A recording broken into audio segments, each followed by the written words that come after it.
April is halfway to Halloween, which means we've officially entered that very specific time of the year where you're not fully in spooky season yet, but you're also not thinking about it. Like, you're casually opening up Shudder just to browse. You're telling yourself it's just one movie. It's never just one movie, right? Hi, I am Kayla and welcome back to Café Crashdown, your cozy corner of horror, sci-fi, and beautifully questionable watch list decisions. And this month we are leaning all the way into that halfway to Halloween energy.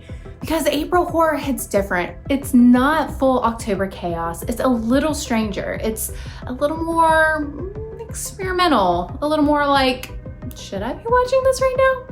Yeah, obviously, probably, right? So today I've got 5 Shudder picks that cover campy 80s creature chaos, psychological horror that quietly gets under your skin, deep dives into horror history, a spotlight on women shaping the genre, and something in the woods that absolutely does not have good intentions. So if you're ready to start building your Halloween watch list way too early, let's get into it.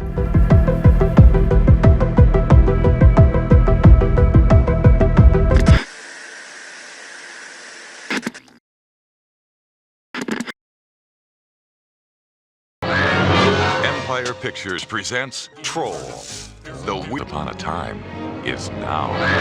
We are starting with pure chaos because halfway to Halloween is not the time for restraint. We have Troll 1986. It's one of those movies that feels like it was pulled straight out of that VHS bin labeled what? And honestly, that's awesome because the premise alone is already wild. You have a troll that takes over an apartment building and starts transforming it into a kind of fantasy forest nightmare. And instead of asking logical questions, the movie just keeps going. And honestly, that's part of the charm.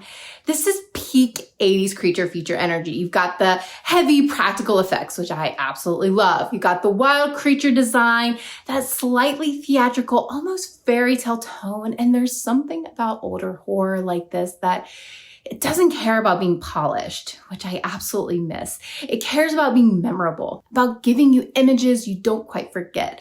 Also, I have to say it again, there is a character named Harry Potter. And every time you hear it, your brain does a double take. This is not a movie you watch for tension. This is a movie you watch for vibes, for creativity, for that feeling of discovering something weird and wonderful. This is definitely your let's start the night with something fun, strange, and slightly unhinged pick. C'est que Ludovic Chevalier est l'auteur de ces meurtres, qu'il a filmé pour un auditoire privé, prêt à payer pour voir ça en direct. And now we're going to take a pivot because Red Rooms is the kind of movie that doesn't just sit with you. It definitely lingers. This is psychological horror in a very modern sense. It's quiet, it's controlled, and it's deeply uncomfortable. The story follows a woman who becomes obsessed with the trial of a serial killer. But what makes this so effective is it's not about the killer. It's about the watcher. It's about what happens when curiosity turns into a fixation and how easily that line can blur. This film taps into something very real right now. True crime culture, online obsession, the distance between viewer and victim, and it forces you to sit in that discomfort. There aren't big jump scares, there aren't loud moments trying to tell you how to feel. It just slowly pulls you in until you realize you've been holding your breath. This is the kind of movie where you stop checking your phone, you stop talking, and afterwards you need a minute. This is your, okay, that was a lot kind of pick.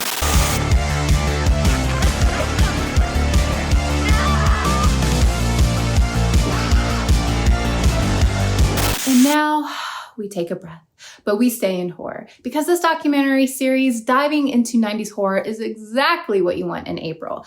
This is comfort horror, but not in the sense of being cozy, in the sense of reconnecting with the genre. This is where you remember, oh right, I love this stuff. It's packed with interviews and filmmakers and actors, behind the scenes stories, insights into how these films were made. And what I love about this kind of documentary is it doesn't just show you horror. It shows you why horror works, why certain images stick with us, why certain eras feel so specific. And for 90s horror especially, there's this really interesting mix of practical effects meeting early digital, right?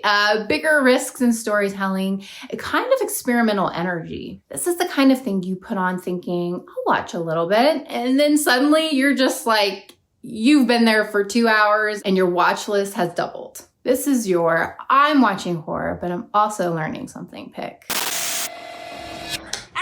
There is this crazy idea that horror is not for women or that women are not fans of horror. There's a whole... This one feels very important and honestly long overdue. 1000 Women in Horror highlights the voices, experiences, and contributions of women in the genre.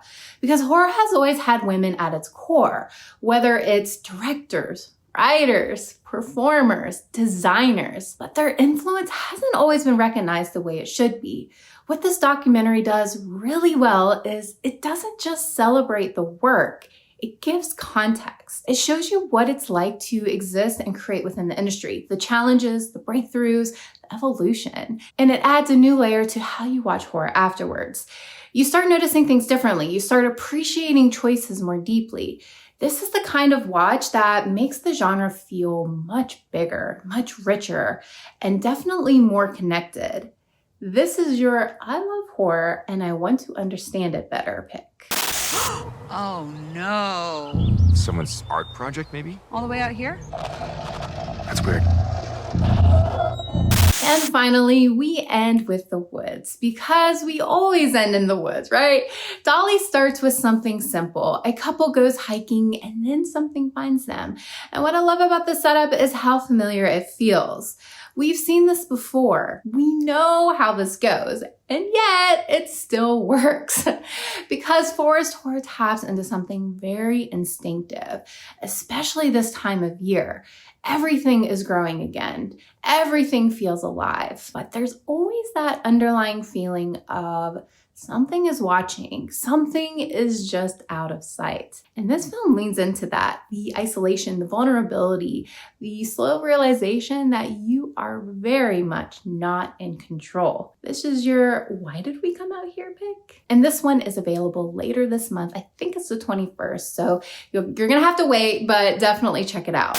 And that is your April lineup. You're halfway to Halloween warm-up. And honestly, I love this time of year of horror because you're not overwhelmed yet. You're not trying to keep up with the releases. You can just, wander a little, find something unexpected, take a chance on something you normally wouldn't click on. And that, honestly, is where some of the best horror lives, in the overlooked, in the strange, in the ones that stay with you longer than you ever expected. So if you end up watching any of these, I definitely want to know which one stuck with you, which one surprised you, and which one are you absolutely not watching alone. And hey, if you've enjoyed this video, make sure to like, subscribe, and ring that bell so you don't miss next month's Shudder picks. Because we're only getting closer to Halloween from this point, right? And things are gonna get progressively worse in the best way possible.